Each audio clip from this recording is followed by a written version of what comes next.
Quest number 40, the Grand Tree. Inside the Tree Gnome stronghold, we enter the main building, the Grand Tree. Immediately inside, we're able to speak to the king, who seems to be distressed. He asks to speak with us in confidence and leads us into the basement. He tells us that the Grand Tree is dying, and asks us to assist in finding out why. He says his most trusted tree guardian tells him that it's the work of human sabotage, and the king would like confirmation of this. He sends us to speak to Hazelmere, the last living gnome wizard who helped create the Grand Tree. He tells us that Hazelmere does not speak the common tongue, and gives us a translation book. We go down a peninsula near Yanil and speak to him.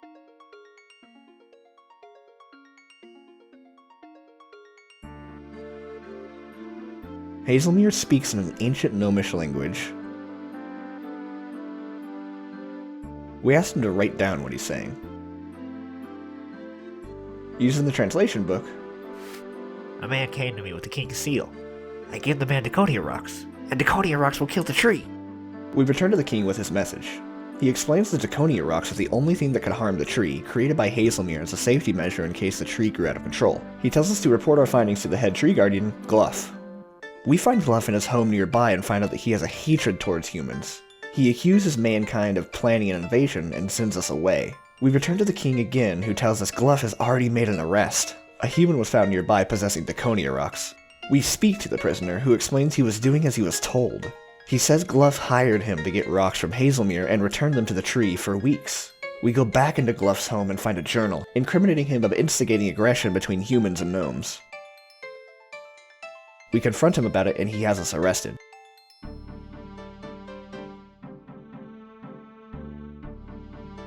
Charlie the prisoner explains that Gluff has a shipyard on Karamja where we can learn more about his plans. He tells us the password he used to get into the shipyard. King Narnode releases us and tells us Gluff has the stronghold on high alert, but he allows us to leave using the gnome glider system. I speak with the gnome pilot who flies us to Karamja. We crash land a short distance from the shipyard. I speak to a worker guarding the gate. He harasses us for a moment, but lets us pass when we give him the password. Inside, I speak to the foreman. We tell him Gluff sent us, and he shows suspicion of this. He takes us to his office, and then quizzes us on Gluff trivia.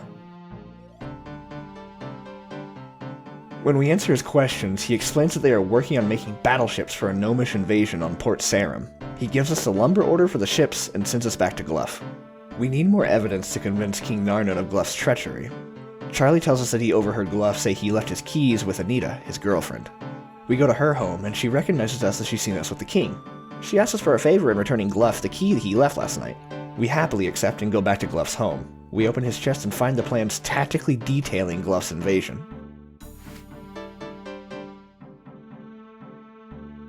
We give all the evidence we gathered to Narnode. He affirms that he still trusts Gluff, and has granted him permission to raise an army to defend against the humans. He says out of caution he had the Royal Guard search Gluff's home and gives us their findings, a bundle of sticks. We take these sticks into Gluff's home and place them on tables spelling Tuzo, or open, in Gnomish. We go down the trapdoor nearby and find Gluff is waiting for us. He admits to planning an invasion to rid the world of humanity.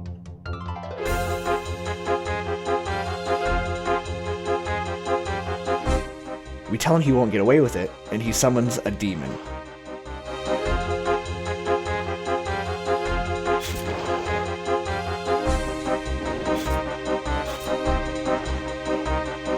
We easily dispatch the demon. Gluff begs for his mummy and walks into a wall. We go back to the king and explain what happened. He finally believes us after the guard finds Gluff hiding underneath a pile of Daconia rocks. The king apologizes to us and asks us one final favor: find the Daconia rocks amongst the roots. We locate a rock and deliver it to the king. He rewards us with access to their gnome glider system and a lot of XP. Quest complete.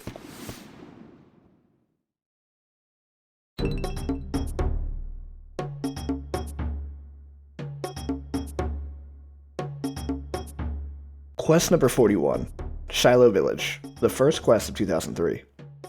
We find a walled-off village on the southern end of Karamja. The front gate is barricaded off with undead and a man standing outside. We speak to him. He tells us to run for our lives. We ask why. He explains that Shiloh, the queen of the dead, returned and brought a plague of undead with her. We ask how we can help. He sends us to talk to a shaman of Taibwawanai village. We go to the shaman he was speaking of and find it is Trufidus, the man who helped us make a potion to commune with the gods. Trufidus explains that he's done research on Shiloh. There's a legend that speaks of needing to locate her resting place. An ancient temple named Azarun is rumored to have more information, but it's been lost to time. It's up to us to find it if we're going to save Shiloh village. On the eastern end of Karamja, we find a mound of dirt. We dig into it and find a small fissure we can climb into. We throw a candle in and see that we can tie a rope and climb down. We do, and find ourselves in a small cavern. We locate a stone plaque with a language on it we don't understand. We take it with us to have Trufidus decipher it. We venture deeper into the cave, finding 2 scrolls and some ancient remains hung from a gallows. We take all 4 of these items and construct a crude raft and ride it down the river. Whee! Uh-oh.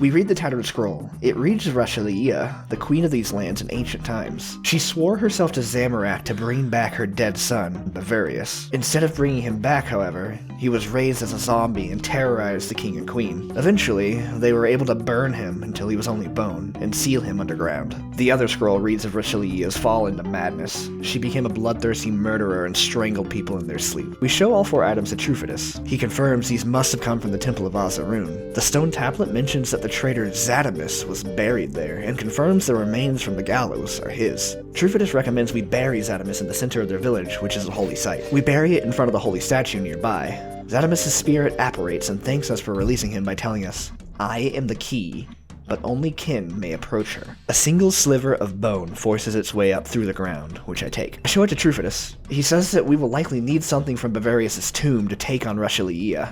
He tells us his research shows that his tomb is likely on Cairn Isle. We go there and repeatedly fail to cross the bridge and climb the rocks. I should have done more laps of the barbarian course. I finally make it across and squeeze into a small hole, finding another cave. We find a pommel, a crystal sphere, and more words which we write down onto a scroll. First try on the way back. Reading the notes we took, the Dolmen prayed for Bavarius to rest like his mother, who is at peace in her tomb to the north of Azarun. It also mentions Shiloh loved things of beauty, and the sphere is activated when power of a spiritual nature is expended onto it. We show our findings to Trufidus, who says in his research he's found Shiloh spared innocents who wore necklaces of bronze wires. He thinks we should combine this with what Zadamus said about only the kin may approach her. We break down the pommel into ivory beads and string them with a bronze wire to create the beads of the dead. Trufidus says these should protect us against Shiloh. We travel north of Azarun and find an ancient door with a lock made of bone. We carefully chisel the bone that Zadamus gave us and unlock the door. We make our way into the tomb and find a sealed door with bones imprinted into the design. There are a few missing ones, which we fill with bones we brought with us. The skeletons I finished come alive and open the door for me. Inside is another stone dolmen. We search it, and the ground starts to shake. A zombie identifying itself as Nazastarul appears and attacks us for disturbing Shiloh's rest. We kill it, and it sheds its flesh to become a skeleton. We kill it again, and it appears as a ghost.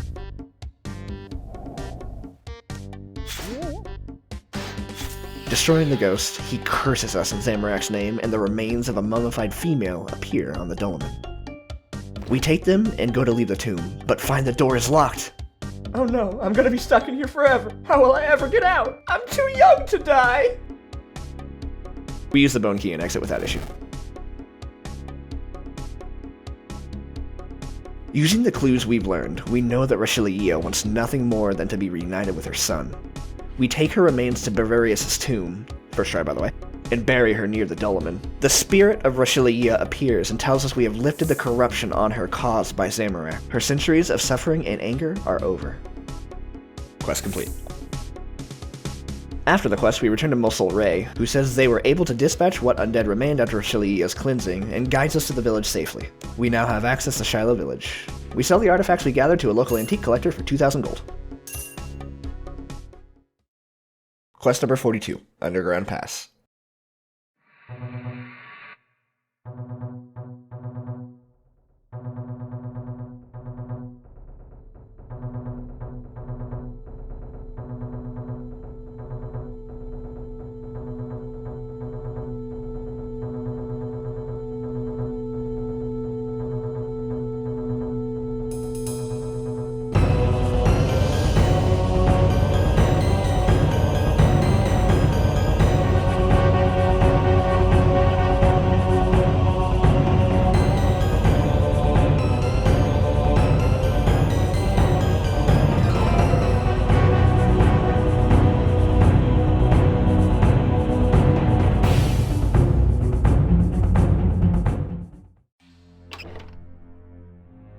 The King of West Ardoyan tells us that his scouts have located the path to the Well of Voyage. He explains this is an ancient portal to the western lands, but has recently been taken by cultists of Zamorak, run by a madman named Ivan, who claims to be the son of Zamorak. He sends us to his scout, Koftik, at the entrance to the pass in the far west of Ardoyan. We find the scout, and he warns us these caves are full of the corruption of Zamorak. Even the strongest warriors are susceptible to his corruption, similar to how Queen Rashalia was corrupted by the raising of her undead son. Heeding these warnings, we head into the cave and meet Koftik further in. He found a camp used recently, with a journal and damp cloths. We take one of these cloths and wrap it around an arrow, light it on fire, and shoot it at the bridge, and miss. I try again, I shoot, and I miss. I reload, I shoot again, and I hit, quickly making it across the lowered bridge.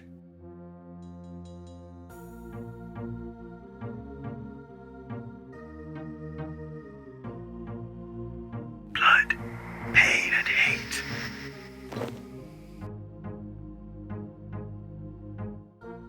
I will release you. We venture deeper into the pass and find a chasm. We lasso a rope across the chasm and try to cross it, but fail. We make our way back to the entrance to try again. On the way back, I find a tablet that I missed. All those who thirst for knowledge bow down to the Lord. All you that crave eternal life, come and meet your God. For no man nor beast can cast a spell against the wake of eternal hell. The bridge, for some reason, is brought back up, so we shoot the rope again, first try, and I find another tablet. Most men do live in fear of death, that it might steal their soul. Some work and pray to shield their life from the ravages of the cold. But only those who embrace the end can truly make their life extend. And when all hope begins to fade, look above you and use nature as your aid. We find Koftik again, who appears to be taking the voices much worse than we are.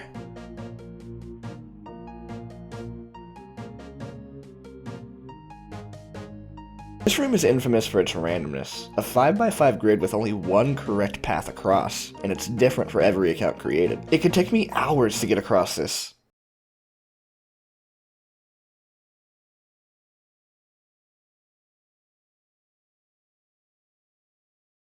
Let me rephrase that. It could take someone much worse at the game than me hours, but for me, it's first try every time.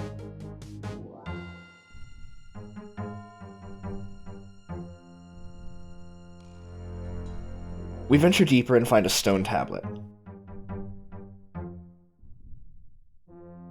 And now our God has given us one who is from our own, a savior who once sat upon his father's glorious throne. It is in your name that we will lead the attack, Ivan, son of Zamorak. Farther in, another tablet and an old journal. The tablet reads, Here lies the sacred well, entrance to Ivan's hell. He blesses all his disciples keen. We bathe in pure evil, they yell. The force of darkness is strong, the wait for morning forever long. If a light should break the night, the dark will rise to win the fight. The journal tells of magical orbs used to carry the light of Saradomin. boosting the courage and faith of those near them. However, those pure of heart cannot venture deeper into Iban's sanctum. Learning this, we locate the 4 orbs of light nearby. Join us.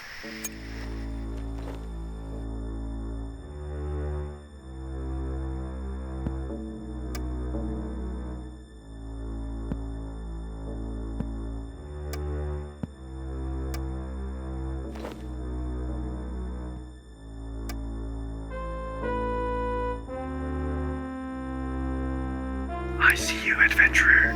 You can't hide. Blood, pain, and hate.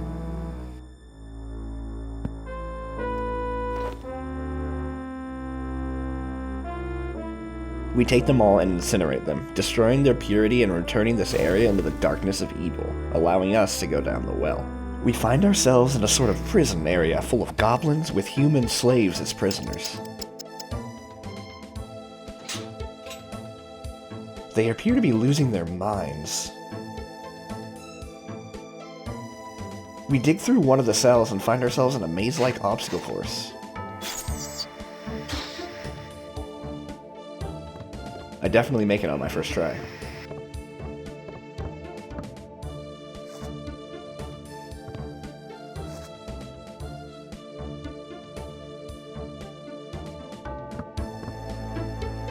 Deeper in, I find a unicorn in a prison cell and a tunnel. I continue past it and find a group of paladins who warn me of the evils ahead. Make them all pay. I continue past and find a locked door in a well with an inscription. Death is only the beginning.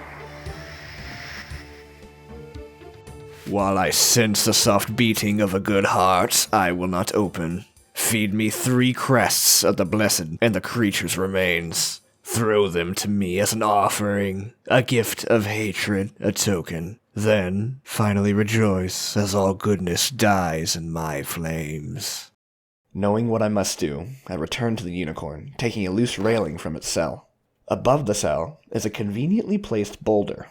I wedge the railing and roll the boulder down into the cell. I take its horn. I proceed onward and see the insignias I need, with these paladins in my way from taking them. I politely inform them that I need their badges, and they happily oblige.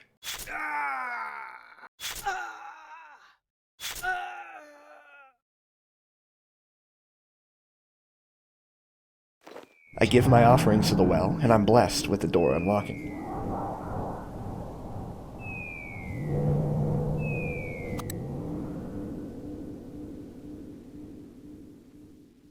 We find a dauntingly expansive chasm.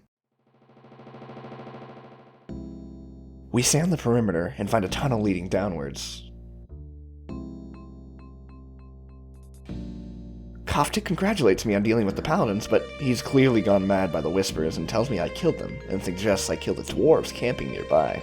I ignore him and speak to Nyluf.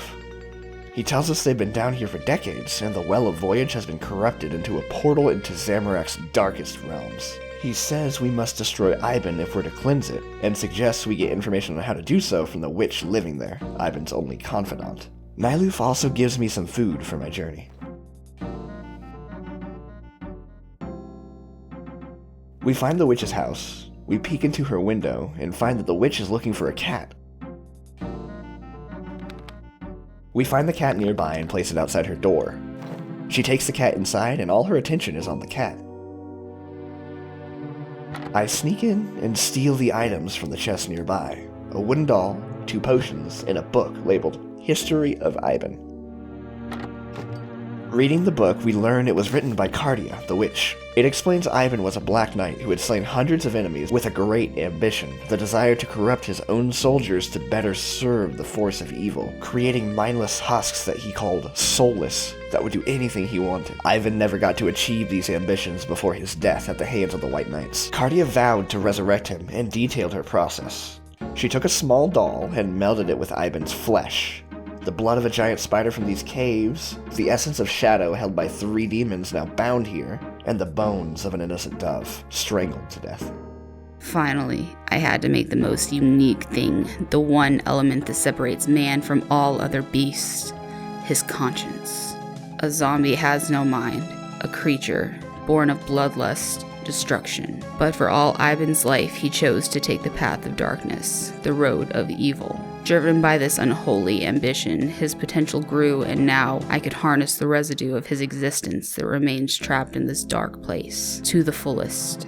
Locked inside an old wooden cage sat a beautiful white dove, a symbol of peace, freedom, and hope, but oblivious to the darkness of the world, like a newborn child. Taking the dove with me, I cradled the thing in my arms, stroking its soft, downy feathers. I looked into the eyes of the bird and gently placed a kiss upon its fragile head. I then strangled the bird, taking its life between my callous fingers. Truly, this bird would be the conscience of Ivan. Innocence, corrupted by evil. Taking crushed bone from the dove's body, I cast my mind's eye onto the body of Ivan. My ritual was complete. Soon he would come again, renewed with life. I, Cardia, had done the unimaginable. Ivan was resurrected, the most powerful evil to take human form. I alone knew that the same process I had used to resurrect the soul of Ivan could be used to destroy that very same evil. But now I was tired. As I closed my eyes, I was contented by the thought of the evil to be unleashed. We decide to undertake the creation of the doll, and start with the demons I could see nearby.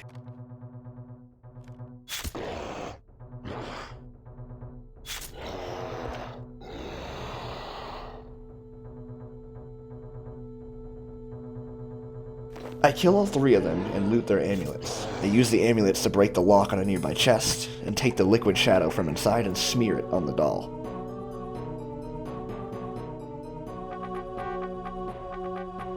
I go back down the chasm and find a nesting of giant spiders.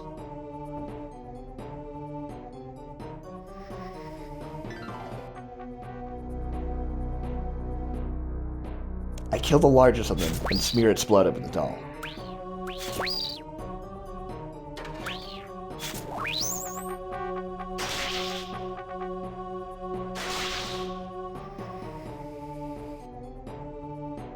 I also find a large coffin. When I try to open it, it screams, "Leave me alone," and violently pushes me away. Leave this battered corpse be, for now he lives a spirit alone. Turn and leave, run and flee, before the soulless writhe and moan. It is the soil that shall rise, to turn away the mites and flies. Only as flesh becomes ash, and wood becomes dust, will Ivan's corpse embrace nature's eternal lust. I return to the dwarf camp and speak to Clank. He gives me a pair of gauntlets meant to withstand the bite of the soulless.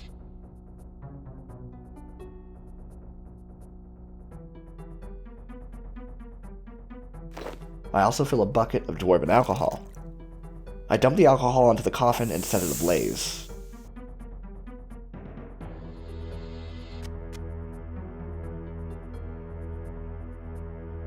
I retrieve the ashes from the coffin and smear it on the doll.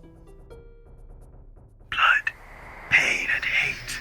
I lastly need to find the dove. The journal said it was in an old wooden cage.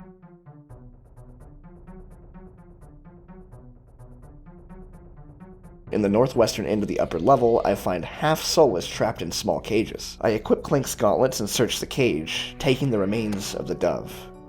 The creature bites me, but the gauntlets protect me.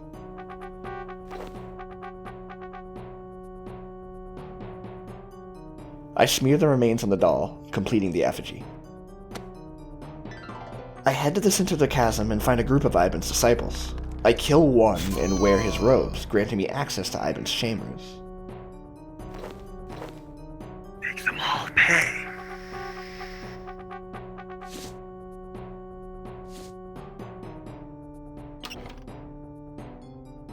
An impostor dares desecrate this sacred place, home to the only true child of Zamorak. Join the damned, mortal! You dare defy me? I walk up to the well, take the doll, and gently drop it down. What's happening? It's dark here. So dark. I'm falling into the dark. What have you done? No!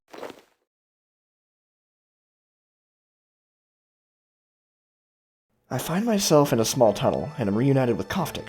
He tells me he remembers nothing, and says the voices have stopped. I explain I've defeated Ivan, and he leads me out of the caves.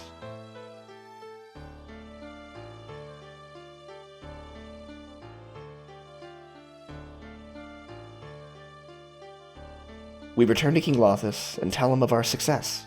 He says he will have his mages work on restoring the well and send for us to lead a charge to the west when the time comes. Quest complete. Thanks so much for watching. This video was a ton of fun to make. The voice actors did a really good job too. I'm super happy with how it turned out. Leave a comment telling me what your favorite voice line was from them. Thanks again, and I'll see you in the next one.